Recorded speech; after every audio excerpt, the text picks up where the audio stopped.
Okay, अब हम देखें न्यूरोमस्कुलर जंक्शन के डिसऑर्डर्स में।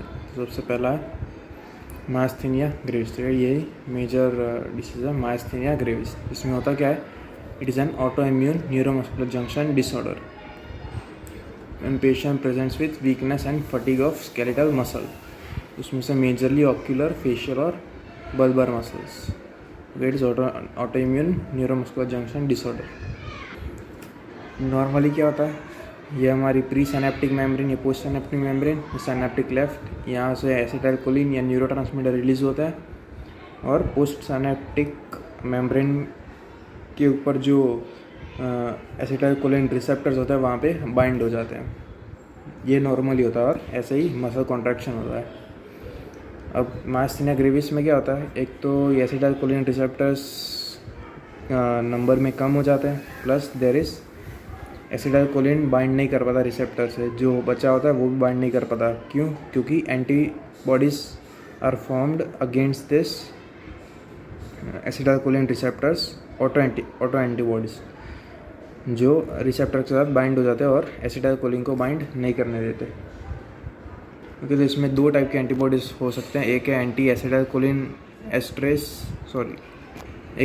एसिटाइलकोलिन रिसेप्टर एंटीबॉडीज़ और एक है anti Musk antibodies. Okay, anti Musk antibodies.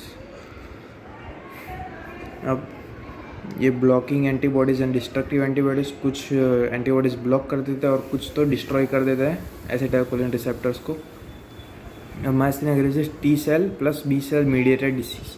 तो T cell plus B cell, अब इसमें होता है TH2 मीडिएटेड एक्टिवेशन होगा टी सेल का, फिर वो टी सेल प्रोड्यूस करेंगे interleukin 4 which will stimulate B cell stimulate करेंगे टू प्रोड्यूस एंटीबॉडीज़ और फिर they will produce disease. Okay, फिर से there is TH2 mediated stimulation या एक्टिवेशन ऑफ टी सेल जो इंटरल्यूकिन 4 प्रोड्यूस करेंगे विच विल एक्टिवेट B4 और वो एंटीबॉडीज़ प्रोड्यूस करेंगे which will cause disease myasthenia gravis. This myasthenia gravis has an HLA association. कौन सा HLA एसोसिएशन होता है वो बाद में देखते हैं। अब मेजॉरिटी पॉपुलेशन को जो मायस्थीनिया ग्रेविस है उनको थाइमस पैथोलॉजी भी प्रेजेंट होती है उनमें। थाइमस क्या करता है, टी सेल मैच्योरेशन होता है वो होता है थाइमस में, तो थाइमस पैथोलॉजी होती है, तो इसकी वजह से टी सेल फंक्शन वो डिस्टर्ब हो जाता है।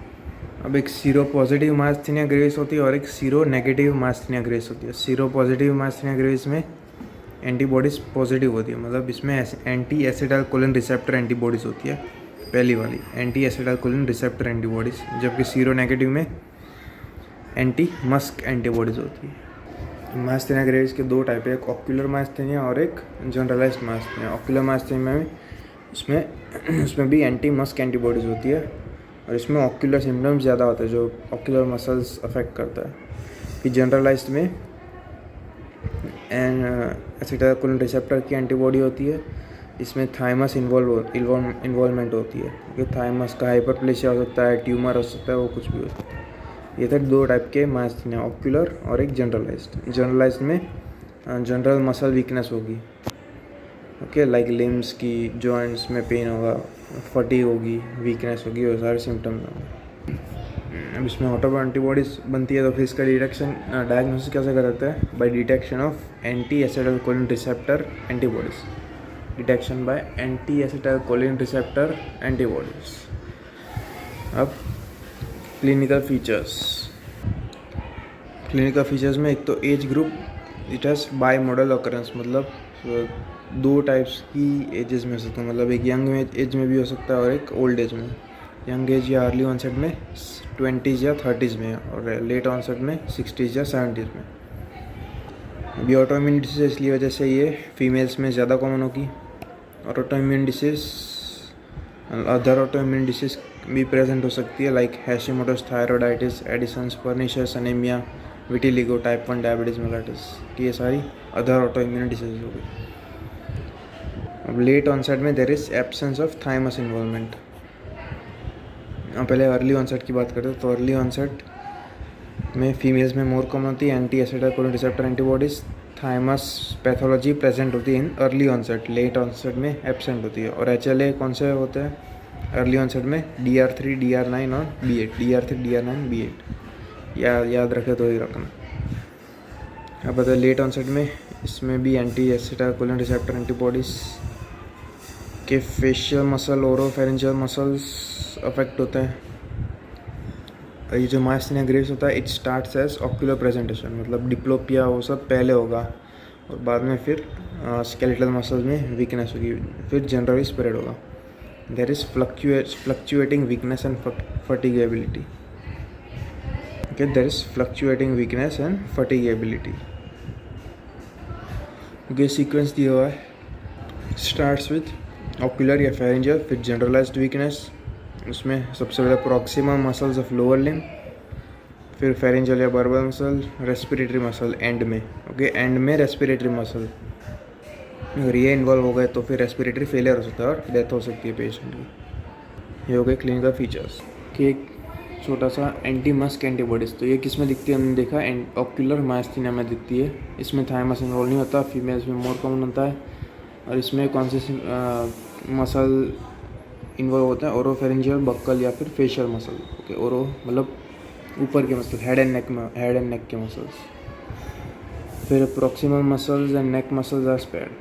ये क्या इसको काट रहा हूँ, कैसे इतना याद रखें होता है। Ocular myasthenia, thymus not involve, females more common, characterised by head and neck muscle involvement. Myasthenia की क्लिनिकल प्रेजेंटेशन देख लेते हैं।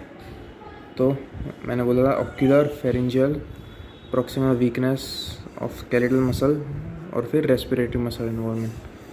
सबसे पहले ऑक्यूलर होती है, उसमें क्या हो सकता है, टोसिस हो सकता है, डिप्लोपिया हो सकता है, which is classical presentation. Okay, ptosis and diplopia. Fluctuating fatigability and weakness, ptosis भी अलग अलग डिग्री की हो सकता है, यूनिलैटरल हो सकता है, बायलैटरल हो सकता है और इट इज़ एसिमेट्रिकल। फिर बाइनोक्यूलर डिप्लोपिया। और अर्लीस्ट ऑक्यूलर मसल कौन सा अफेक्ट होता है, it is medial rectus muscle. और लीड होगी वो बार बार ट्विच होगी, उसको कहता है कोगन्स लीड ट्विच। फिर फेरेंजियल मसल्स इन्वॉल्व होंगे, उसमें dysphagia, dysarthria, nasal regurgitation, okay, fatigue on chewing. Facial muscle भी इन्वॉल्व हो सकते हैं। फेशियल मसल इन्वॉल्व होंगे तो मैंने बोला इन मस्क एंटीबॉडीज। तो इसकी वजह से एक्सप्रेशन लेस फेस बन जाएगा पेशेंट का। Okay, facial muscle pharyngeal muscle involve है, dysphagia, dysarthria, fatigue on chewing, nasal regurgitation. Facial muscle involve होगी अगर एंटी मस्क एंटीबॉडीज प्रेजेंट होगी तो पेशेंट का फेस एक्सप्रेशन लेस हो जाएगा। फिर स्प्रेड करता है proximal weakness of upper limb, पहले अपर लिम्ब में स्प्रेड होता है, फिर लोअर लिम्ब में स्प्रेड होता है, पर लोअर लिम्ब की वीकनेस ज़्यादा होती है कंपेयर टू अपर लिम्ब। और नेक वीकनेस भी होगी तो ड्रूप्ड पोस्चर हो जाएगा पेशेंट का। ओके, हिप मसल भी इन्वॉल्व होता है। और लास्ट में respiratory muscle involvement which will lead to respiratory failure. ये हो गए clinical presentation. Okay, ocular, pharyngeal, proximal muscles, proximal skeletal muscle, upper limb and lower limb. इसमें लोअर लिम्ब की वीकनेस ज़्यादा होगी कंपेयर टू अपर लिम्ब। और last में respiratory muscle involve which will lead to respiratory failure. अब देखते हैं इसका डायग्नोसिस। तो डायग्नोसिस कैसे करेंगे हम, एक क्लिनिकल हिस्ट्री से, फिर फिजिकल फाइंडिंग्स और 2 टेस्ट करेंगे, वो बाद में देखते हैं। तो हिस्ट्री और फिजिकल फाइंडिंग्स हम ये चेक करेंगे, स्पीच, हैंड ग्रिप, फिर head lift for neck muscle, vital capacity और रेस्पिरेटरी मसल, ठीक है, ये सारी हम चेक करेंगे और फिजिकल फाइंडिंग्स। फिर हम आइस पैक रखेंगे on the ice of the patient. और इसकी वजह से क्या होगा, वीकनेस होगी वो इम्प्रूव होगी, मतलब पेशेंट को अगर डिप्लोपिया होगा तो वो इम्प्रूव हो जाए, टोसिस होगा तो वो इम्प्रूव हो जाएगा। जैसे यहाँ पे देख सकते हो पेशेंट को टोसिस है, ये हमने आइस पैक रखा तो टोसिस इम्प्रूव हो गई। एक ये टेस्ट है, दूसरी है टेंसिलॉन टेस्ट, जिसमें हम देते हैं एड्रोफोनियम। और ये एड्रोफोनियम क्या है, इट इज़ कोलिनेस्ट्रेस इनहिबिटर। कोलिनेस्ट्रेस क्या करता था, एसिटाइलकोलिन को डिस्ट्रॉय करता था। तो अगर हम कोलिनेस्ट्रेस को इनहिबिट करेंगे तो एसिटाइलकोलिन बढ़ जाएगा, तो इसकी वजह से मसल कॉन्ट्रैक्शन भी बढ़ जाएगा।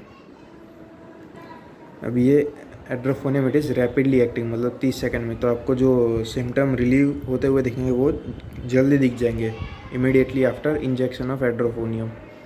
ये कहता है reverse muscle weakness, ptosis and diplopia also. सबसे पहले हम टेस्ट डोज डालेंगे विच इज़ 2 मिलीग्राम IV, और अगर इम्प्रूवमेंट हुई तो हम कह सकते हैं कि इसको मास्थेनिया ग्रेविस है पेशेंट को, और अगर इम्प्रूवमेंट नहीं है तो हम डोज बढ़ा देंगे 8 मिलीग्राम IV। कि ये 2 टेस्ट हो गए।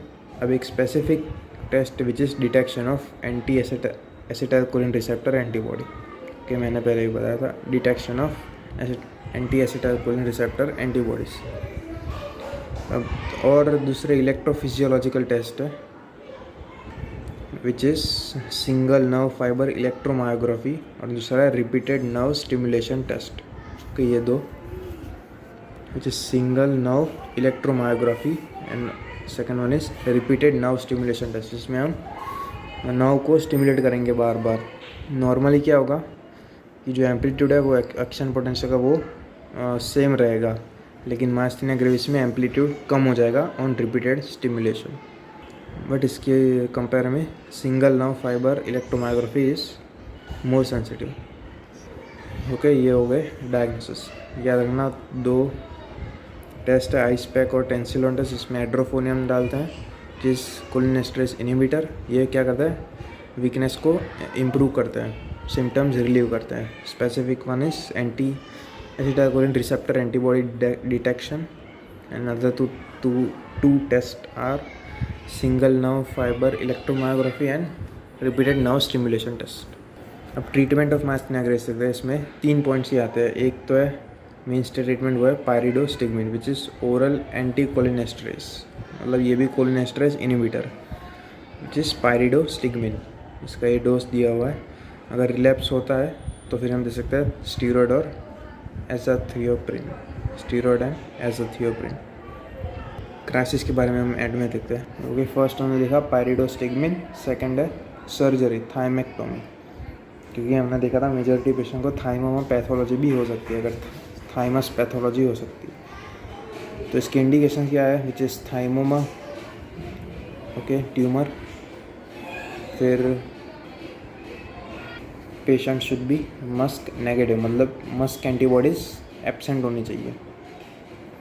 फिर है एसिटाइलकोलिन रिसेप्टर एंटीबॉडीज़ पॉजिटिव होनी चाहिए, और जनरलाइज्ड मास्थेनिया होना चाहिए, ऑक्यूलर मास्थेनिया नहीं होना चाहिए। ये 3 इंडिकेशन होगी, एक थाइमोमा, फिर ACH receptor antibodies positive and generalised myasthenia और मस्क नेगेटिव।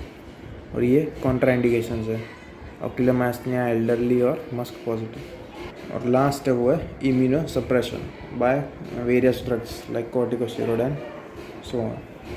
ये तो 3 ट्रीटमेंट हो गई, एक पायरिडोस्टिग्मिन, दूसरी थाइमेक्टोमी, और लास्ट है इम्यूनो सप्रेशन, जिस कॉर्टिकोस्टेरॉइड दे सकते हैं।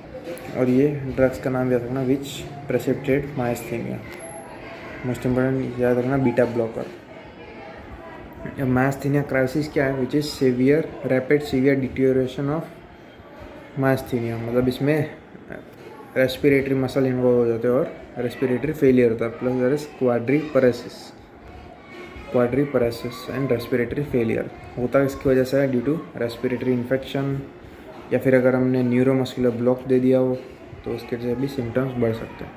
Clinical features, patient will be anxious, tremors होंगे, respiratory distress, restlessness, and he requires respiratory support. Okay, treatment ये रही, ICU में एडमिट करना पड़ेगा, respiratory support, pulmonary physiotherapy, and case में प्लाज्मा फेरेसिस या फिर प्लाज्मा एक्सचेंज बोलते हैं, इसको प्लेक्स बोलते हैं, प्लाज्मा एक्सचेंज, या फिर हमें IG एंटीबॉडीज़ इम्यूनोग्लोबुलिन देनी पड़ेगी पेशेंट को। और if patient is taking anticholinesterase then stop anticholinesterase if using. Okay, myasthenia crisis में याद रखना, रेस्पिरेटरी मसल इन्वॉल्व हो जाते हैं और क्वाड्रीपरेसिस होता है, which is severe rapid deterioration of myasthenia. Okay, ये था पूरा न्यूरोमस्कुलर जंक्शन डिसऑर्डर्स।